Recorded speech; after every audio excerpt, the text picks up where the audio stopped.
I had to go. You can't wear a hat. Yeah. I couldn't even put the thing in the side of my breather. I was asked to give a little bit of background. When we started learning about head and neck restraint systems,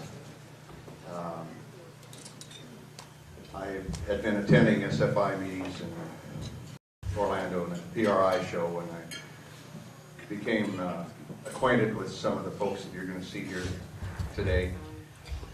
But we were a long time in implementing that requirement, which will go into effect in 2011, because we had a lot of concern about being able to get them into our vehicles, since we don't even have two that are even close to each other.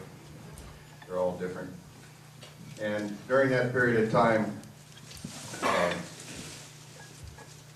this fellow here standing next to me, Yves Morisot, invited us to bring our worst case scenario streamliner down to his shop and see what could be done about fitting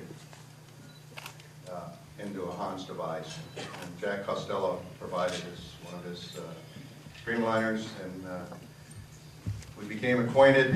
He's also a friend of Van Butler's, and we learned that there are a lot of things that can be done, and we really can use these devices in our vehicles. And at the same time, in a parallel, Dr. Melvin had been spending a brief 30-some years learning about the effects of accidents and prevention measures and development of technology. And all this just kind of came together, and almost by accident, so to speak. But he's been a good friend of the association in that he's helped us by providing his equipment up there and his staff to help us to learn, mostly. Not so much to sell, but to learn. And by his grace, he's sponsored this presentation that I have been trying for almost 3 years to try to get the SCTA to be able to see.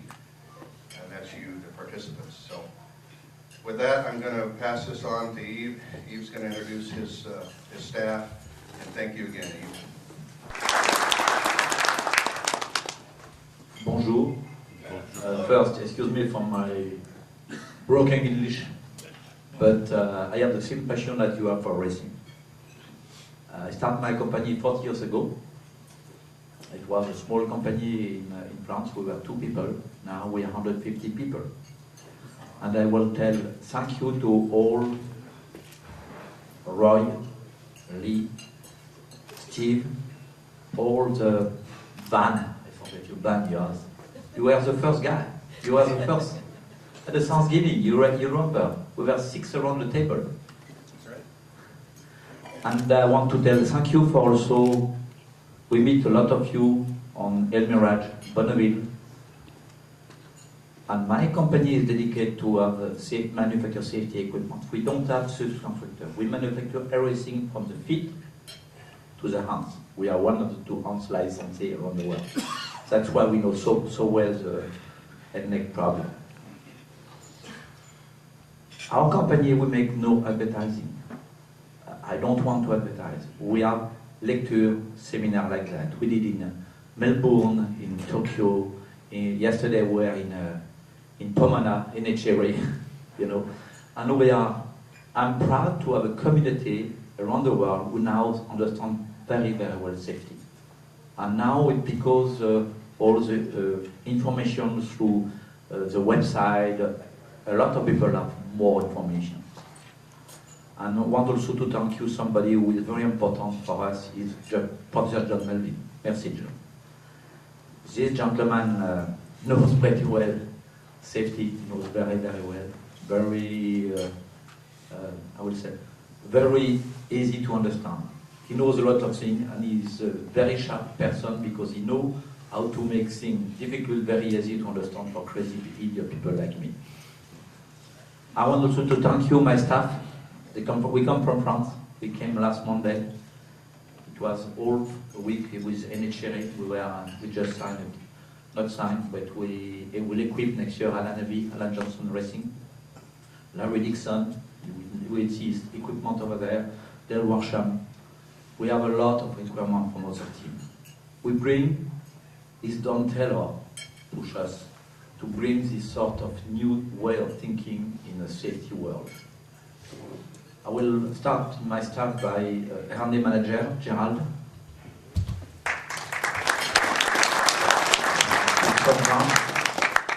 I will have also the manager of Stand 21 California, Matthew. Matthew, where is Matthew? Over there. I will continue by Frederick Libis, who is in charge of the big account around the world, Porsche, AMG, all top team, Le Mans, all that, you know. And like I told you, our company is 150 people, 49 in France, because at 50 you need a union. I don't want union. Because union doesn't work with racing.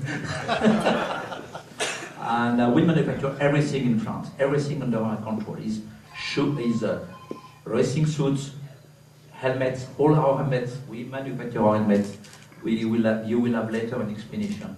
All our underwear are made over there. I have my own factory in India, in Madras, where I manufacture shoes, SA5, SA55, SA515, or all the shoes for Porsche, AMG, people like that, and for everybody.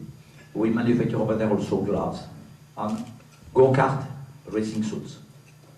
We don't advertising like I told you, but what do? We have franchisees around the world who goes on a racetrack, like you have seen Valentin or Max came over there to present the products and to have a direct communication with you. The first step in our business is never to get money, is educate people. It's how we started with the hands, with the new helmet, with the 85, with Ayrton Senna and Pro, the stretching overalls, why is sweating overalls, you know. We learn a lot I get the feedback to the driver, and our R&D manager will put the rules, put the products to manufacturing. I decide the products, we engineer the products, we manufacture the products, and we sell our products through our exclusive Stand 21 shop. Because safety is too serious to be sold in, I will not tell that shop because I don't want to tell that, but we are really at the edge of the safety, and that's why I don't want to sell to easy selling, like a card shop in a website or something like that. Thank you. We are here. We are based here in California in Costa Mesa. Any question, you are more than welcome. We are also based in Atlanta, and we are in 40 countries around the world. Thank you for everything. And now the show, not the show, but Professor is on Gerald, is your job. Thank you. Thank you, Yves. I'm John Melvin. I'm going to work from down here because it's a little easier, and it's what's up there. It's important. You don't need to look at me.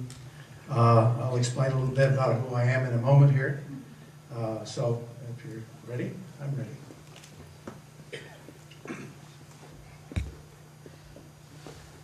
Okay, I'm an engineer, but I work with doctors, and I know how the human body gets hurt. That's been my business for 42 years. And it turns out that although doctors treat injuries, the prevention of an injury is an engineer's job. It's like a public health specialist, and I've worked with the auto industry to help do that by minimizing injuries in car crashes, but you got to know how they happen mechanically so that you can make the right measurements in the crash tests to make changes. Originally I was at the University of Michigan Highway Safety Research Institute for 17 years, and then I went to General Motors for another 13 years, and in 1992 I was asked to start a racing safety program, and the rest is sort of history. We're the guys that put black boxes in Indy cars. We're the first people to do crash recording, and we learned so much from those 600 crashes that we analyzed. Now the sanctioning bodies do their own crash recording, but back then we did it. We had $500,000 worth of crash recorders in Indy cars getting this data. And we do research based on that. We publish our findings in actual peer-reviewed journals, so it's not like this is undocumented information. And for your interest, I am a charter member of NHRA. I was a kid growing up in Illinois, so I wasn't very close to a dry lake, but I read Hot Rod magazine, and I know how you started. I read all that stuff in awe. We had one hot rod in Peoria, Illinois, but we had a hot rod club. But then I got more interested in oval track, dirt track, sprint car stuff. That's sort of what the Midwest is about when I got interested in racing. I'm an independent advisor. I've retired from General Motors, and I advise IRL, CART, Formula One, USAC, NASCAR, NHRA, and the auto companies involved in racing. And I do independent research on crash safety. And one point I like to make is that I have no connection or any arrangement with any safety equipment manufacturer. Now, Eve has invited me to come here, and he does pay my expenses, but I am not associated with any particular product because I want to be able to advise racers, sanctioning bodies, and manufacturers about what I think works and what doesn't work. And so I've tried to keep that situation very free from any entanglements of that sort. Now, how do we know what's best for your protection? Well, the crash recorder-based investigations just opened up a new world to us. We didn't believe people could take the forces that were being created in those crashes. That 18 years now that we've been doing this and still collect the data has really taught us an awful lot. And basically, NASCAR is the best example of good protection, and all of our research played a role in getting them there, and we'll talk about that in a moment. Now, it's very important to be protected to have a car structure that is strong. That's your first line of crash protection. If the space you're sitting in disappears in a crash, there's nothing much we can do about it. That's called survival space, and that chassis has to provide that for you. Unfortunately, such chassis, when they hit walls and things, are very stiff, and they tend to produce very high decelerating forces, much higher than, say, a passenger car would, with a lot of sheet metal crushing. And so you need to have a good protection system to take advantage of the structure, what we call ride down the crash. The car stops, but if you're not restrained properly, you don't stop until later, and that makes it worse when you do stop. It doesn't make it better. Loose belts are a disaster. Everything needs to be tight. Now, we'd like to talk a little bit about racing crashes because it sounds a little confusing, and it's very important for people to understand that you don't have to crash at Talladega or at Indianapolis to have a heavy crash. A short track racer can crash just as hard as somebody at a super speedway.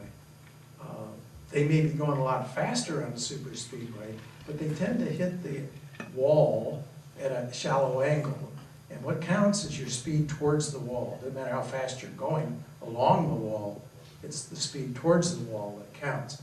And because of that, high-speed ovals may not have the heavy crashes. Short tracks actually can give you more severe crashes. And what we like to talk about is in this drawing of an Indy car, there's the wall, and the car is going 190 miles an hour. It's going 180 along the wall and 60 towards it. Now, if he gets the car turned well enough, this speed will go to 0 along the wall, towards the wall. If not, he's going to bump it. And occasionally they white wall the tires, you've heard that. This is the speed that we're very interested in, because if this car does reach the wall without any changes in what's happening here, he's going to basically hit the wall at 60 miles an hour, even though he's going 190. Here's an example of that. This looks like he drove straight into the wall. That's not true. This is Nelson Piquet in '92 when we started our crash investigation of Indy cars, and it was very informative. That's his helmet. That's a burning mag wheel. His only injuries were his legs, his ankles were shattered. No injuries to his body at all, other than the ankles in the crush of the car. He's moving along the wall at a very high speed, but he went into the wall at about at 60 miles an hour that I showed you. Now these cars have a very high protective level in side and rear impacts, and in frontal crashes they could be a little better, but they're very good now. This is a crash recording from an Indy car in Texas, a side impact, and you can see what we plot here is the acceleration of the vehicle sideways, and you can see that the first peak when one of the wheels hit one corner, it was 80 Gs, it peaked out at 130 Gs. These are unheard of numbers. Government thought after 60 Gs everything's gone. It's not true. People can survive this. This driver was briefly knocked out, and he did hurt his ankle because his legs slapped around inside the chassis. He came back the next year to win that race. What we learned was, from the Indy cars, we wondered, well, how can they handle this, particularly sideways? Well, it turns out that the critical area for protection of your chest sideways is your shoulder support. A lot of seats don't have that because the seat manufacturers don't understand that. Obviously, supporting the head is important, and Indy cars did a good job of that. They also did this because the tubs are so tiny that, in fact, some of the drivers back in the old days, before they widened the tubs, were riding with their shoulders against the carpet. No padding, no nothing, just shoulders against the tub. And of course, good pelvic support down here. In general, not much support for the chest. Turns out this is the critical 3 areas to support the body, and any good seat should have that. What it has shown after looking at all that crash recording is that a driver can easily withstand over 100 Gs in a crash and not sustain severe or fatal injury. The critical factors are 6-point belts, and I'll explain that in a minute, not 5-point. Good body support from the seat, good head padding to control the motions of your head sideways, and control of head motion forward, which gets us into head neck restraints. Now, people wear these belts, you guys wear them, you get in there and say, man, I can't move. You know, that's really tight, they're really strong. You can't move voluntarily if you got your belts tight, but the crash motions are a lot larger than you would expect. Basically, in a crash, you're an iron filing, and that crash is a big magnet, and it's going to pull on your body like you wouldn't believe. Here's some tests that we did many years ago. This is an Indy setup. The belts are tight, arranged with the 6-point belt system. What happens as a crash progresses is everything slides forward until the pelvis gets stopped. Until this stops, everything keeps moving, because in this case, you'll just sort of slide under the shoulder belts. So the pelvis is stopped at this point. Next thing is that the chest and shoulders begin below the shoulder belt. Now, the shoulders have stopped, the head starts to rotate. It's right at this point that all those fatal head-neck injuries that occurred in racing, most famous being Mr. Earnhardt, occur. It is the classic way that race car drivers die, because everything else is held back, but your head isn't. This is the full forward motion, but at this point it's all over. If you don't have good protection for your head with a head-neck restraint, basically you died up here, and this is just nothing. Now, when we showed Terry Trammell, the famous IndyCar doctor, one of our sled tests, he says, the drivers don't move that far. There are lots of pictures of IndyCar drivers with their heads on the steering wheel when they hit the wall. In fact, that one I showed you, his head was on the steering wheel. They get way up there. Because of their laying down, it's harder to hold on to them. Now, in the past, stock car drivers used 5-point harnesses, and they had chest injuries all the time, breaking their sternums, their ribs, their clavicles. IndyCar drivers use 6-point harnesses, and we've never seen a rib injury or any chest injury in an IndyCar driver all the time that we've been looking at their crashes. It just didn't occur. What's the difference? Well, This is the famous 5-point belt system that you can get for $59.99, I believe, at your local speed shop. They sell those things. If you ran this belt straight back, it would be a good restraint system. I don't think anybody in this room is going to do that. You know it's going to hurt. So what do? They run them forward. And that is a disaster waiting to happen. A 6-point, this is like an Indy car. You split the belts so that you miss the parts that might hurt and bring them back behind you. Okay, that's a 6-point.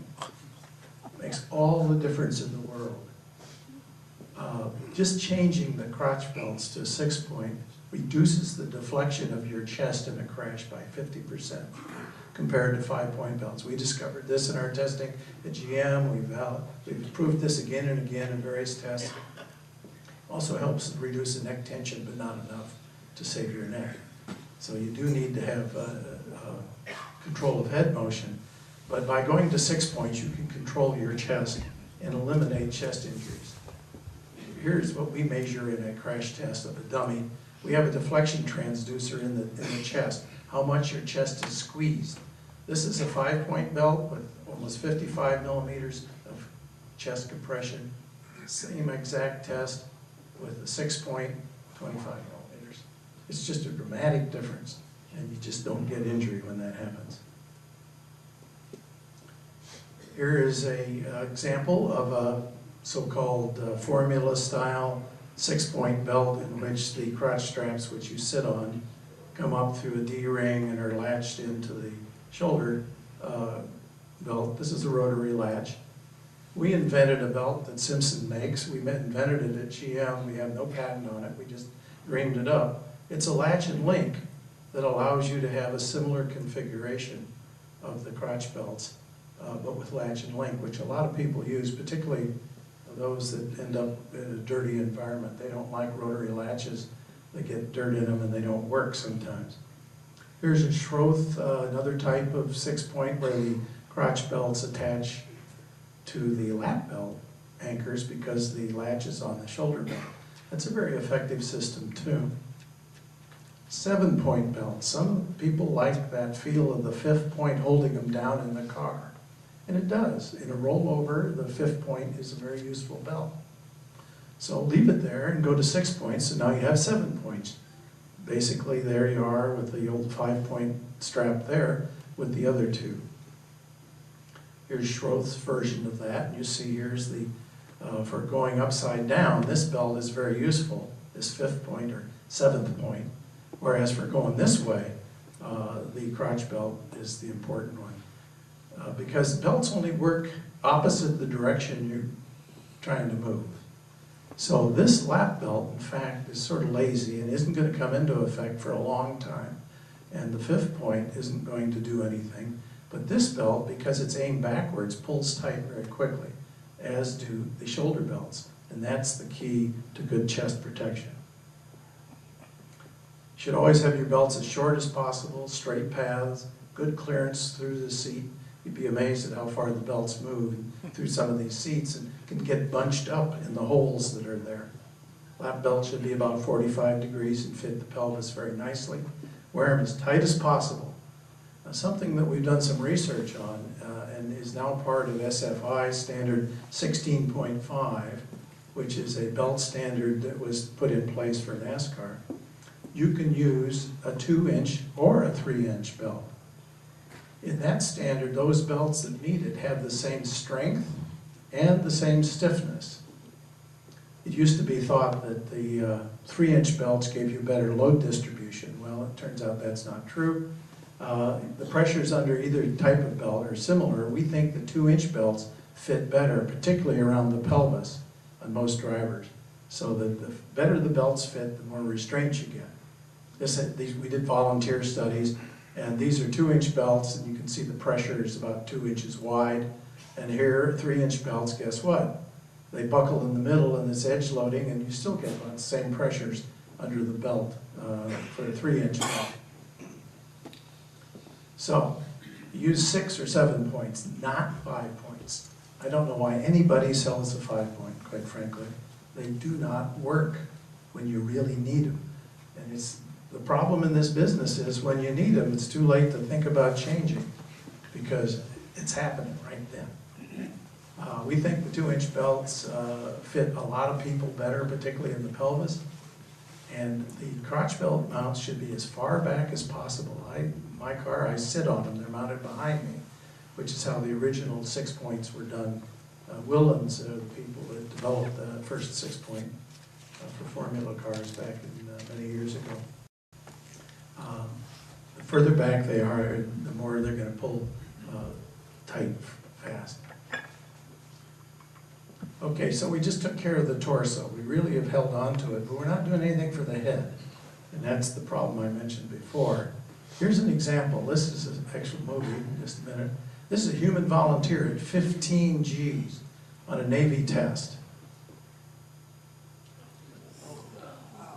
That's 15. That's a race and bump and bang in NASCAR. So you see, you can't hold your head up with your neck. Okay. Well, actually, let's see. No, let's go on. Now, you all know about the problem NASCAR had in 2000 and 2001 when the drivers started dying. There were no crash recorders back then, and the severities were estimated to be speed changes of 40 to 50. And let me say that in our IndyCar work, the highest speed crash that we've ever seen in terms of the speed into the wall has been about 70 miles an hour, even though they're going 200. So 40 to 50 is a severe racing crash. And maybe the Gs were 40 to 70, we don't know, because of no recording. All those crashes had the same characteristic, a right front side impact, right corner, and the base of the skull or the high cervical spine failed in tension. If you drive a racing car at speeds over 40 miles an hour, you need a head and neck restraint if you can hit a wall. Now, I know your situation is somewhat different, but if you can come down, back down onto the ground at 40 miles an hour, you have the same problem. Here's that picture again. This is when the neck tension force, it's basically what is happening here is you just held on to the torso right there, and your head is forced to whip around a corner with about a 7-inch radius, the length of your neck. And it's sort of like crack the whip time. There's a great big force that's trying to pull your head up the base of your skull. Now, some drivers said, well, I got strong neck muscles, I can do that. Well, the problem is that this is your cervical spine, these are your neck muscles, they all go through the base of the skull, and what breaks is the base of the skull. And unless you know how thick your skull is down there, you don't know what's going to happen. And it's highly variable in people. Some people have survived basal skull fractures, not many. Ernie Irvin's one. Usually what happens is the fracture itself is not a big deal. It cuts the blood vessels to the brain and you bleed to death immediately. And that's why people said, oh, he died of chest injuries because there was blood all over his chest back in the old sprint car days. You die of a chest injury, you don't bleed. Your heart stopped. Those were basal skull fractures, all those guys that died. But nobody ever did autopsies on those people. So no matter how strong you make your neck muscles, you can't do it. The only answer is a head neck restraint. Okay, now we've done an awful lot of research on head neck restraints. And there is one system that to date has proven to be effective under all frontal crash conditions up to 140 Gs in an Indy car. We have an Indy car frontal crash with 140 Gs. He was wearing a Hans. He messed up his ankle a little bit from the loads of his feet on the pedals. Imagine how heavy your legs are at 140 Gs. You are liable to break your ankle just from that. I talked to the driver at the next race, and he said his neck wasn't even sore after that. So it is an amazing performance in that. It's used worldwide. As Yves has stated, he's the Hans manufacturer and distributor in Europe. And they now have sliding tethers, which makes them a little easier to live with in the car. There's the Hans device as we know it. The fellow that invented that, Bob Hubbard of Hubbard Downing, was a grad student in my laboratory at Michigan many years ago. That's when I first met him. And he's still a very good friend, and he came up with a really good answer to how you solve this problem. Here's a couple of tests to show you what we're talking about. We ran this down at Wayne State University where I am an adjunct professor. This is a 35-mile-an-hour velocity change, 53G crash pulse. We're using an advanced dummy, not the Hybrid 3 crash test dummy that is used in the SFI 38.1 standard for head neck restraints. This dummy is more like a human than that dummy. And the first test was no head neck restraint, and then the second test was with the Hans.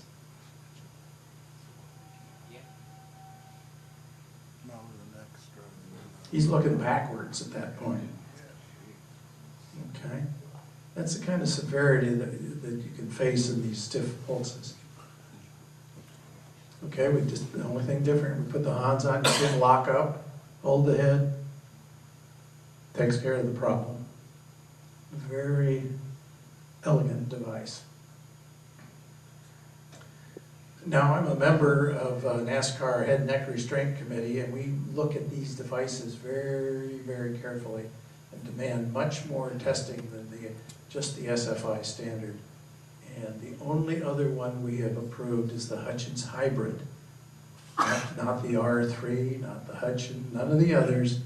The Hybrid, which is a device that is strapped to your body, but it also has some belts that go down to your lap belt. And it must be used properly. It does produce results that are similar to a Hans, and it has been accepted for NASCAR. A few drivers wear it, been a few crashes, and it does seem to perform well. There it is. It's been developed also, the Hybrid X. For drag racing, he's added some straps on the side to try and control side-to-side head motion. But that's a hard thing to do, and I don't know that there's any device that can truly manage that situation. It has that chest strap, which needs to be worn, and the diagonal straps that go to the lap belt. It's particularly useful in really tight cockpits because it is strapped to your body and has a lower profile than a Hans.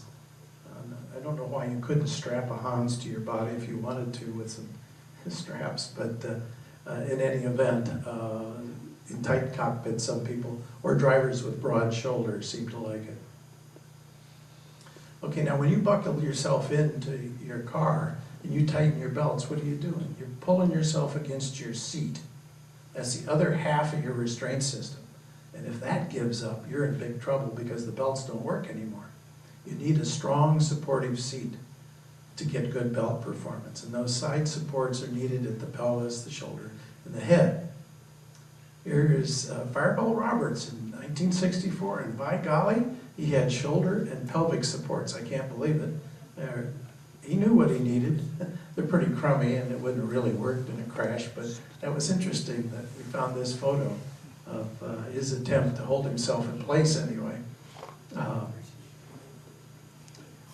Now, the seat is important in all types of crashes. It has to stay in place in a frontal crash to get good belt performance. It provides total body support for side and rear crashes. And virtually all seats used in racing, except for NASCAR, do not provide this support. We're working on that. There is an SFI standard coming along that will begin to guarantee that that aluminum seat you buy meets some minimum standards of strength to provide this kind of protection. Here's Ari Lyondike in an IROC crash at Indy. See where his head is? There's his seat. He had one of those good old aluminum seats, had a head support in it, by golly, but look what it did. It just bent out of the way. They don't hang on. Here's our classic convincer.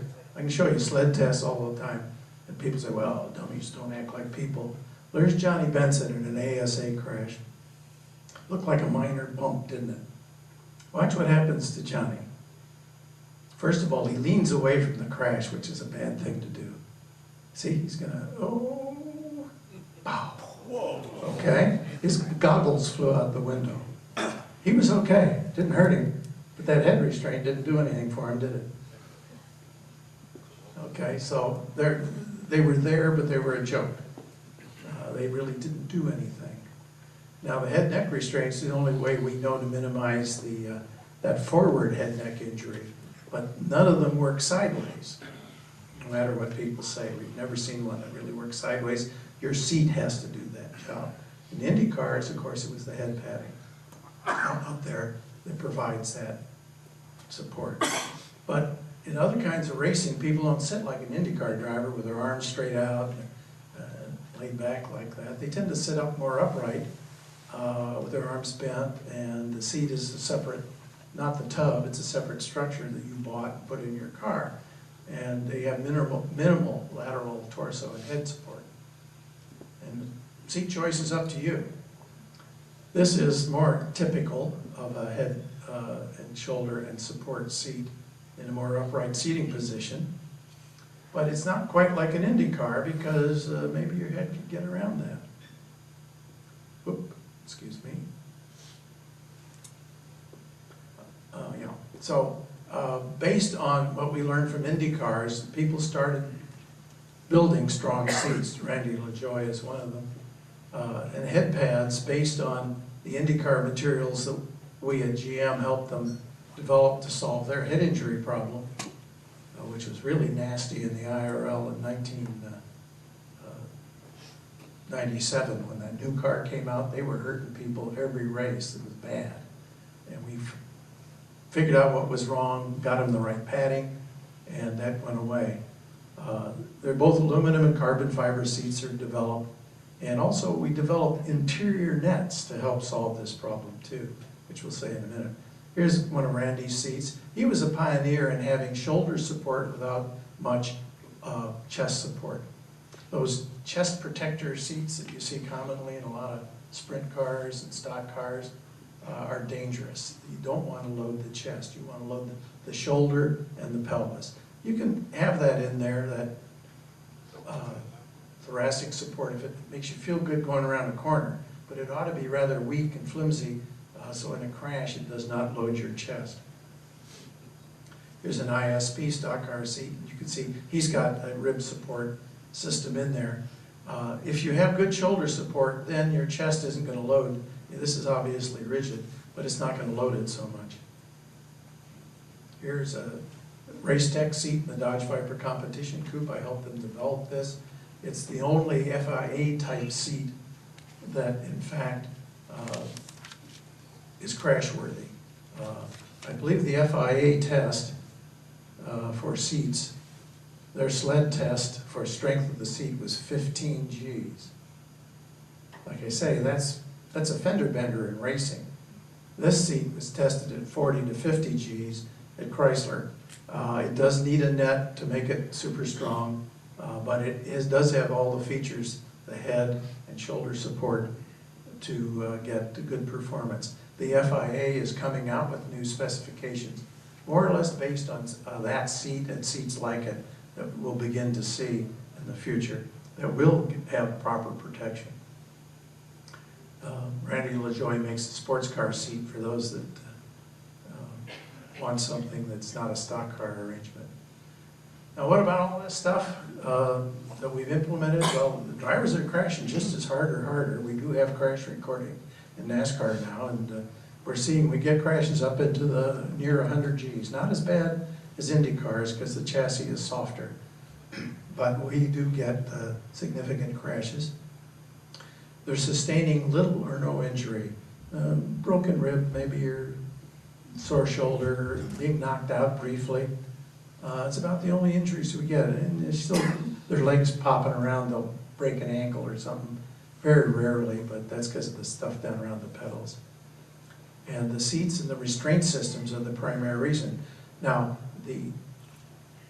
just to step back a minute, you all know about the safer barrier and how it's been developed to soften the crashes on an oval track. It's a wonderful thing, but without the seat and the restraint system fixes, those guys would still be dying against that barrier.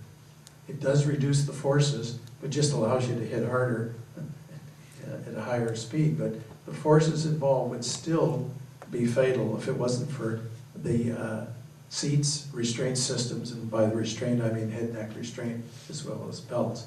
And here's an example. This is the other answer to the Johnny Benson deal. That's Erin Crocker. She gets hit twice in the side. Once on the right, then once on the left. wham, slaps the wall, comes down, gets T-boned on the other direction. Here she is. She has a seat with a net. We'll talk about nets in a minute. Aluminum seat. Oop, first hit. Second hit. She's fine. Now there's something else we'll see here in a minute that gets on to something I'll talk about in a moment, having to do with getting out of your car in a hurry. Watch this. What happened? Oh, my radio connector. Oh, they taped it.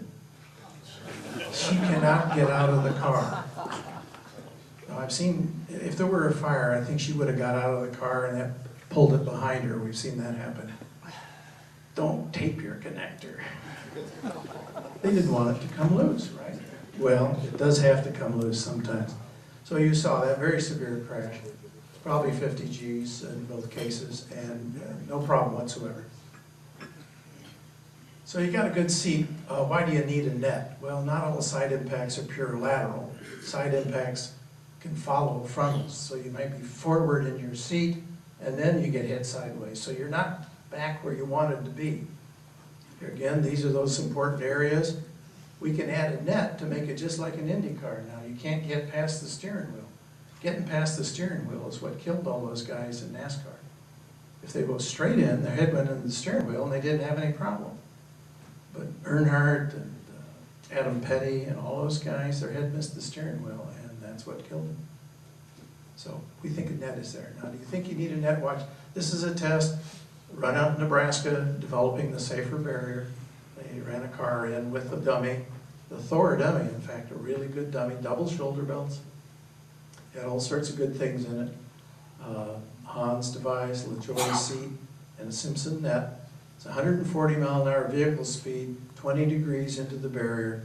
Velocity change was 80 miles an hour with a 50 G peak. We have tested all these things. We don't tell you to do something we don't know about from testing. That barrier is to save your life, not to avoid damage to the car, as you can tell.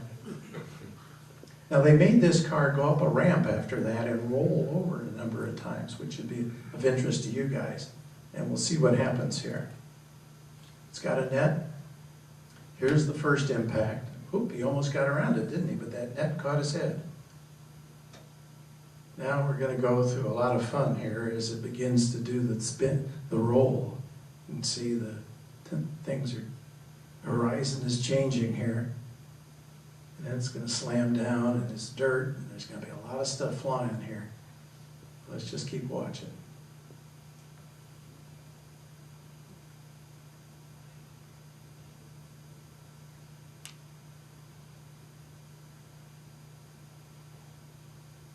A lot of stuff in a rollover when you get out in the dirt. Oh, here he comes up again. Yep, hit over there. And guess what? Boom. Back over there, and that net did that job again. Kept him from rolling around that. The easiest way to get knocked out is to have your head rotate. This helps prevent that. Okay. One of the neat things about nets is they're cheap. Under $200 for a good net. One of the most cost-effective pieces of safety equipment you can get. And it can take a poor seat and make it good. We did these tests. General Motors sponsored these tests. That's one of those cheap aluminum seats, $200 seats. Just like Johnny Benson, didn't do any good. Our dummy says, this is a side impact dummy in that case. That would have been fatal. Okay. Same seat, put a net up. Bingo. Makes a cheap, weak seat strong. They're lightweight, they can be put in any car, and they get out of the way fast because they have a quick release. Bing, it's gone when you want it to be. So, very important feature. Okay, low cost protection. People say, oh, I can't afford that expensive stuff. Man, those carbon seats in NASCAR are $15,000 a piece. Well, you don't need that. As you've seen, you could get by with the nets and a low cost seat, good head neck restraint, good belts, probably between $1,500 and $2,000. The biggest component is the price of the head neck restraint. Really, that's the most, and a good seat. a better seat, I'll put it that way, but you could get by with a $200 seat if you used nets. How many weeks can you afford to be out of work? That's the balance here, because this can prevent injuries very effectively. What we've learned from the IndyCar crashes, and we applied it to NASCAR, can be used by any racer to minimize injury. And here's the example, probably the most extreme. And again, it may relate here in a minute to what you guys face. It was a hard hit, safer barrier. Okay.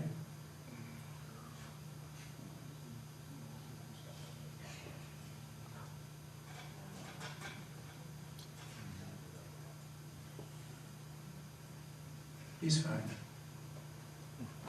Wasn't hardly any bruises. He's a big guy, and he had 2-inch belts on. He's 6 foot, 200 pounds, on his roof, all over the place, no problems whatsoever.